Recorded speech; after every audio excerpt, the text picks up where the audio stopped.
What's going on? It's Chris here with Salty Island, and this week I've got special guests with me going on. Sup? This is Salty Shi with Salty Island. The saltiest. All right, so today is Saturday, and as everybody knows, Saturday we finally have 9th edition sitting in our laps, and I think the thing that we're most hype about is we've got the Crusade. We're also going to be doing some content with War Room Games out of Las Vegas.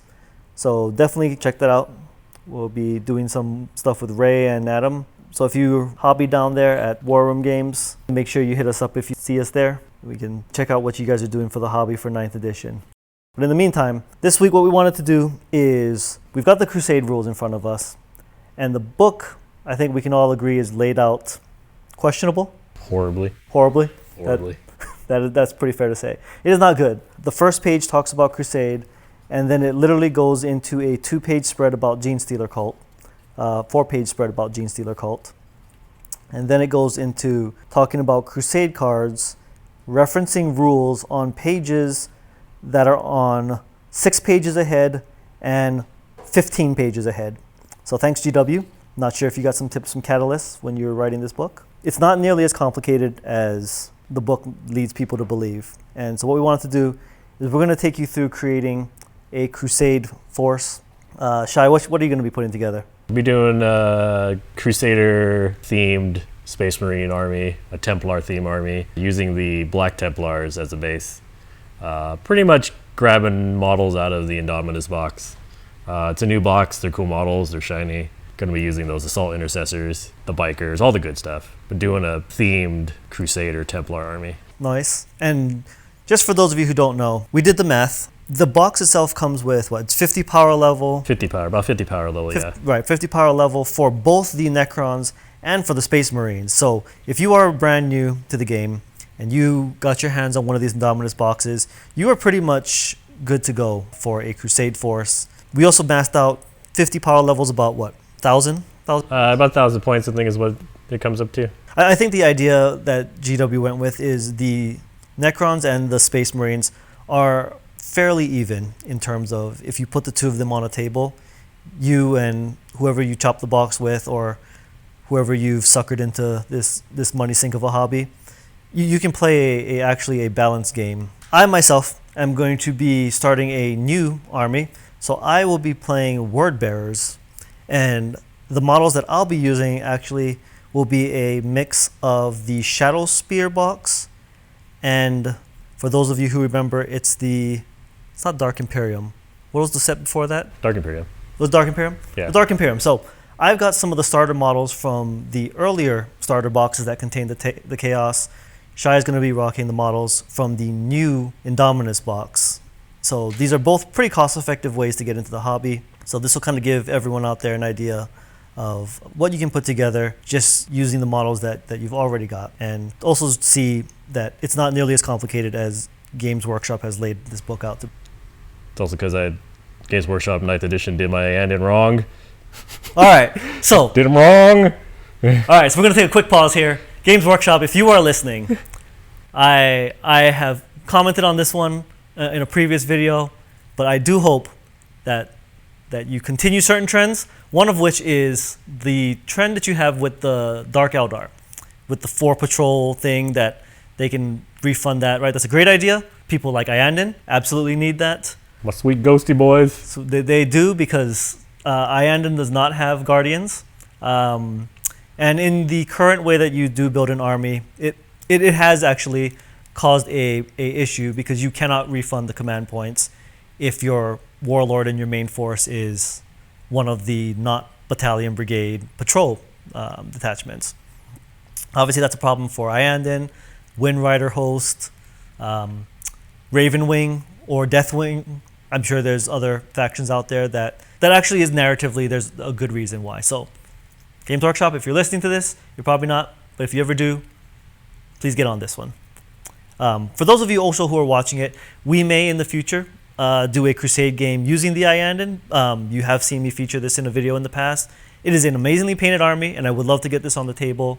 We might just house rule it to allow that army to play functionally. Just know that that's a house rule. If you ever do see us do this in the future, it is something that I do feel is thematic, and really that's what I feel like Crusade is about. It's about playing a more thematic game. Forging a narrative. Exactly. And actually getting your shit painted, which is going to be a challenge for Salty Island. We're going to be getting some shit painted this edition. Right? Maybe? More things? More things. There aren't ghosty painted, boys? Right. By getting shit painted, I'm probably going to like hit up Tony and Clint again to continue painting my shit. All right. Got the Crusade book in front of me. First thing that you have to do, we're just going to take you through the process, is really easy. You pick a Crusade faction. The faction, you only get a few choices. It's Imperium, Chaos, Eldari, Tyranid, Orcs, Necron, Tau. And all of the models in your Crusade force must be from one of these factions. What that does mean, obviously, is Eldari, you can pick models from each of the factions. With that said, when you actually play the game, you do need legal armies. So keep that in mind. You can't just put whatever you want on the table. The normal rules do apply, but when it comes to the Crusade faction, you can select models. So if you're a person who maybe would like to have a Dark Eldar contingent and a Craft World, you can do 25 power of each and mix and match between your games you play. That's an option. Obviously, I've got Chaos. Shai's got Imperium. Shai mentioned, though, he will be focusing on the Indominus box. Skipping ahead a couple pages here. Next thing we've got is picking your list. This part is also quite easy. The game uses power level. 50 power level. So Shai essentially will be picking 50 power level out of the Indominus box. And I'll be walking through the models of my Word Bearers collection here. So Shai, you wanna start off on your thought process on putting together that list? Yeah, for the most part, I'm using most of the models in the Indominus box. I am starting with a regular Primaris captain with the bolt rifle and power sword, not the one in the Indominus box, mostly because I've already converted up a model that I would be later using as kind of a proxy for Helbrick. But I've also given him the Chapter Master stratagem, the Master of Arms Warlord trait, and the Aurelian Shroud relic. Just using him because, like I said, I like the Primaris captain that comes in Indominus, but like I said, I already converted model up, so we'll use that anyways. Then a base of 2 basic 5-man units of intercessors, the assault intercessors. They're a good base, and with the Templars, the assault intercessors can really benefit from their chapter ability and such. Other than that, we are also taking Primaris Chaplain, the relic that allows him to roll 2 dice for litanies. I am using the previously released Chaplain because I like him better than the one in the Indominus box. Other than that, we're going to go with a Apothecary, a Primaris Apothecary, always coming handy when you're doing an assault army. And then we're doing the Blade Guard Ancient, just basic as equipped. Then we're going with the Blade Guard Veteran Squad because they're awesome models. Going to be doing some good conversion work on them, do kind of that Templar Crusader theme. Pretty much as equipped in the datasheet from Indominus. And then we're also using the Outrider Squad because, again, awesome models, new Salt Bikers.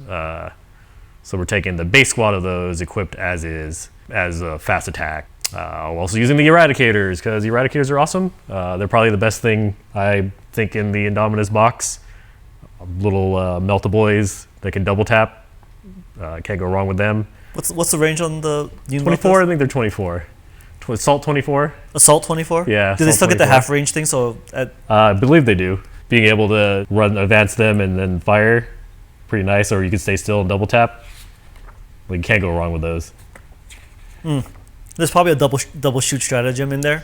I'm assuming also, right? I think Space Marines have a double shoot. Yeah, stratagem. they might.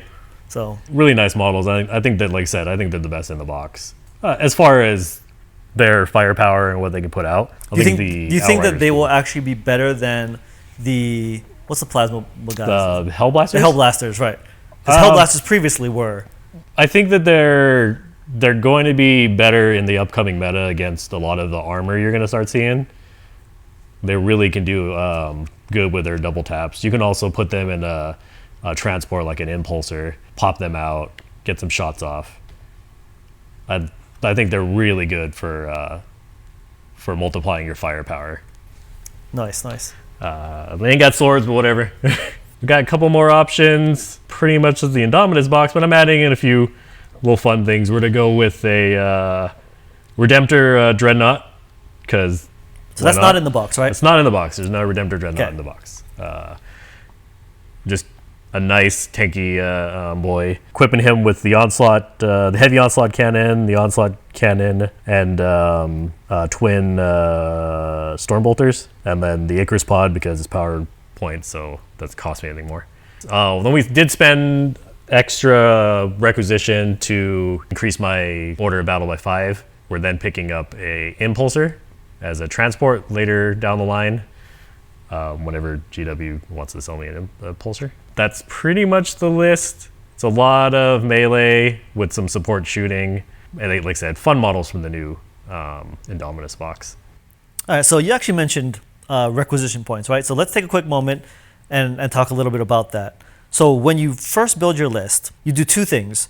One, it's power level. So you can equip your models basically however you want. Obviously things like if you have a Demon Prince, then you add the wings. We know that that will add to the power level. It's in the rules. So just a thing to be aware of. But other than that, in terms of the weapon loadout or any upgrades that you might have, since it's power level, you're actually not paying for that. The one thing that Crusade does restrict you to, though, is once you create the unit itself and you equip it, you actually have to write down the equipment that you have, and that is the equipment that that unit is assigned as long as it stays in your combat roster.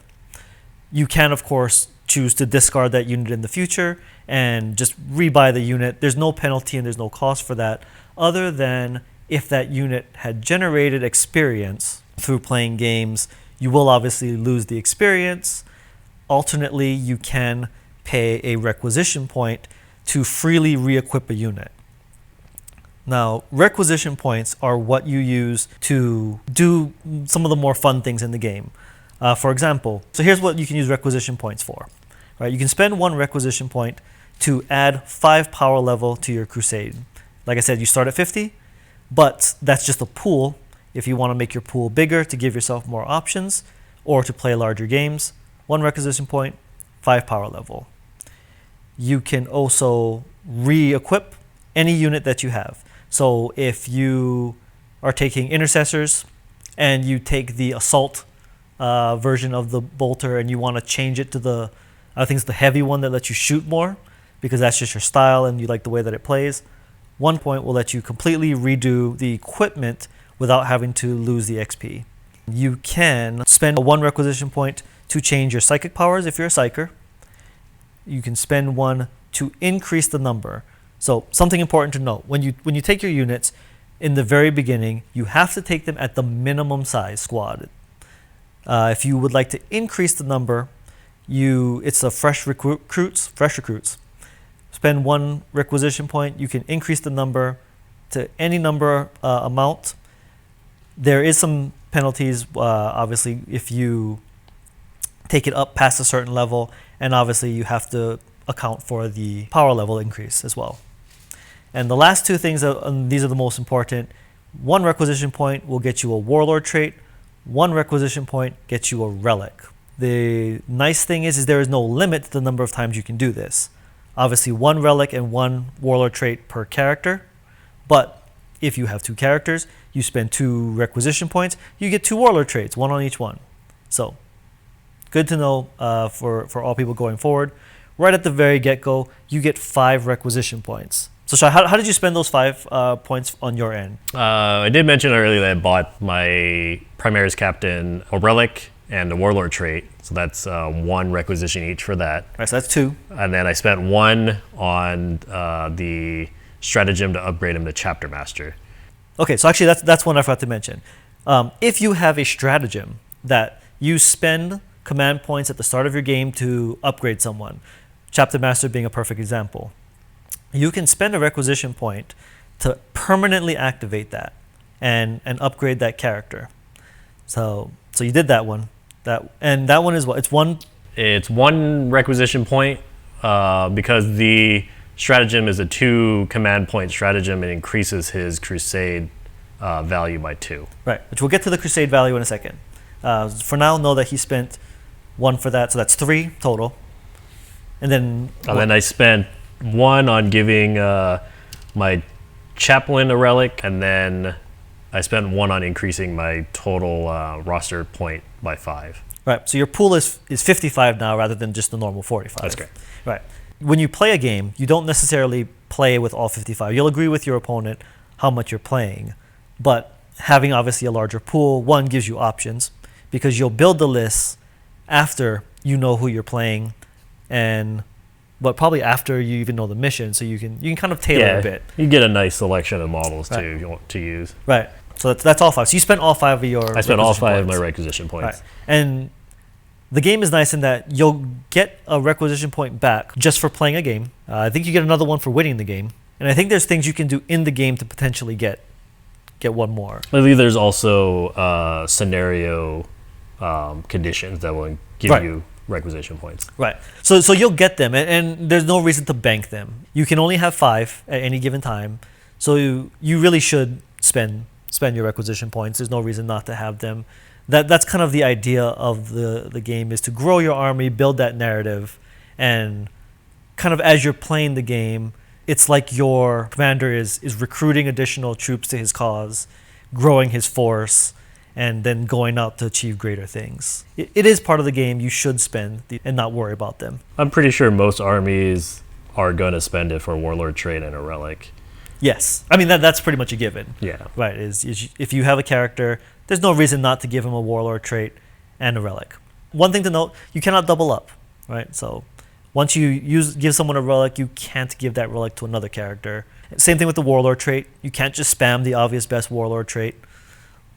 Looking at people like the Iron Warriors, who have the one obviously best warlord trait. All right, so I'm going to go through what I've got here. Like I said, I'm using models out of the Dark Vengeance box, playing Word Bearers. So I am starting out with an HQ. I am going to use the Dark Apostle. It's a Word Bearers list.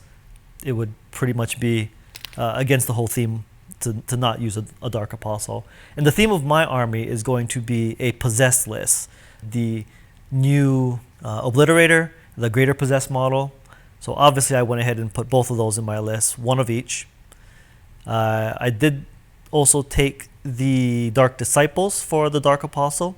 That's just 1 power level for that. For troops, 10 cultists.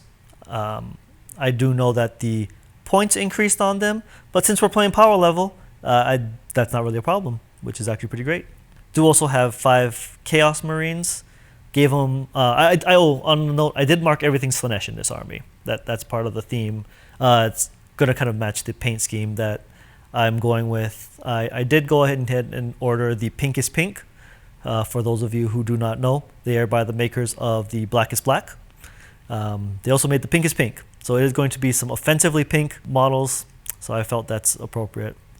Chaos Space Marines, 2 plasma guns. You can do that inside of Chaos, sneak in that combi plasma combo in there. I also am attempting to get my hands on the Margal Contemptor Dreadnought for the Word Bearers from the 30K. If anybody out there has one of these, please let me know if you are interested in selling it. It is a difficult model to get my hands on, but I am currently in the process of getting one of those. I am also going with Warp Talons, a unit of 5. They also fit the theme of demonically possessed Marines. And lastly, I have the Venom Crawler, which came with that box as well. I do believe that, yes, that one also does have Demon and Demon Engine. So the entire army is themed around possessed Marines and possessed type vehicles. I could not at this time squeeze in the Master of Possession, but I will.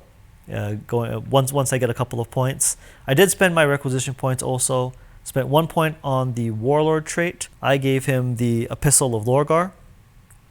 What that does is it adds 1 to the leadership friendly Word Bearer models. It also allows me to reroll the dice for my prayers. Spent 1 on a relic. No, the Epistle of Lorgar is the relic. I apologize. My Warlord trait is Exalted Possession. So my Dark Apostle is now possessed and a demon. +1 strength, +1 attack, and 1 inch to his move. I did spend 1 on the upgrade Dark Counsel, which allows him to chant a second prayer and no an additional prayer as well. So I spent 3 on that. And at this time, I am going to hold on to the 2 other requisition points. I would say at minimum, you should probably spend 3, because 3 is the most that I think you can earn in any one single game, assuming you win and do all of your objectives. So tip out there for anybody who's starting this process, go ahead and spend at least 3, if not all 5. Like I said, everything also that you upgrade with, I think, is just 1 requisition point. So there's nothing out there that you need to bank up like 5 requisition points for. I guess unless you want to increase your power level by 25 right away. I guess you could do that. All right, so that is it. As you can see, it is actually super easy to put together a Crusade list. It would be nice if GW had just laid it out in that order that we just went through, but they didn't. So that's a thing on that one. We haven't played a game yet. So this is just our initial list at this time that we put together. I guess one last thing we could go over is like the data or the Crusade cards. Like, it's not a lot of bookkeeping. I know initially I think everybody's thoughts is a lot of bookkeeping. You got a roster you got to fill out. You got cards you got to fill out for each of your units, which I've got like 11 individual units, but there's not a ton of data keeping you're keeping on those cards. You're filling out their weapons, you're filling out the power level totals, and then most of the bookkeeping you're doing after or even during combat. You're keeping track of what model or how many models they've killed and such to get experience at the end. Like, I don't think it's a ton of bookkeeping. I mean, we've played Mordenheim, we've played a lot of those previous games, which were way more bookkeeping. Right. So actually, that's actually a good point. Right. Anybody who has played GW for a while, if you have played any of GW's specialist games that have that campaign kind of a feel, Mordenheim, Necromunda, even Warcry, I would throw Warcry in there also.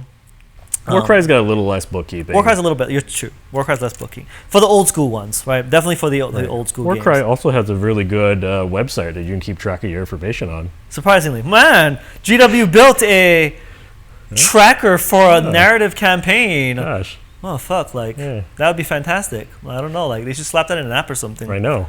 Like, but joking aside, it is not nearly as bad as tracking those old games.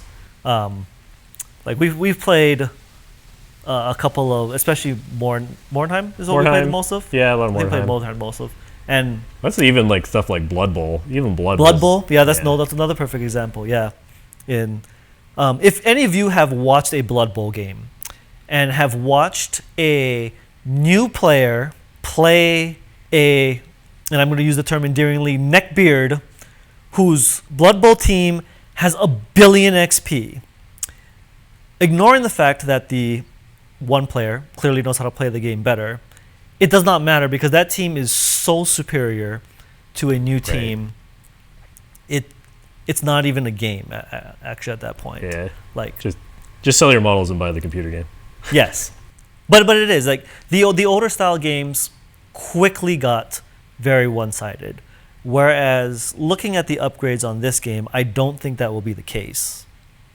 Yeah, I agree that this system seems like an offshoot using. A lot of people have said like The Hobbit and the system for that. We haven't really played The Hobbit, so I don't know that personally, but a lot of people have said that it's a similar system to that. It also seems to me it's got little roots and elements of Warcry in it, like the Warcry campaign system. It's not as quick and dirty and beer and pretzels as Warcry, but it's still got a little bit more of the crunch, that 40k crunch. And I think it struck a nice balance in that regard, right? It's anybody who's played Warcry, I highly recommend it. We will eventually get some content for that up beyond just showing you models that we painted, but I do think the 40k campaign is, yes, on paper, especially when if you ever try to sit and read the Crusade rules, it's a little bit Path to Madness. So don't do that. Just watch a few videos. Some really good videos. There's a lot of good now. videos, yes. Yeah. And even the articles that on Warhammer Community, those aren't bad either. It is much easier in practice than staring at it on paper, which I think is the idea. You just want to play the game, right? All right, so that's a wrap. We've got 2 Crusade factions. Yeah, we had a good. We're going over our list and our basic ideas. We'll see how they play out with when we get a first game in of Crusade. We're gonna be doing 25 power level. We're doing the patrol level. I think that's actually what they'll actually recommend for Yeah. the first one, right? Yeah. 25. We will actually. I believe we also do have the boards. We do have the new boards that were released. Right. We're gonna try that on the new size, the smaller size table. Right. I think it's good for the combat patrol level. In addition, we will also be putting up a few more videos. Like I said, we'll be showing off a few different style Crusade armies. We have a couple other people that will be kind of walking through this process with them, both new players and some experienced players. Stay tuned for that. Appreciate you guys checking us out. See you guys later. Peace.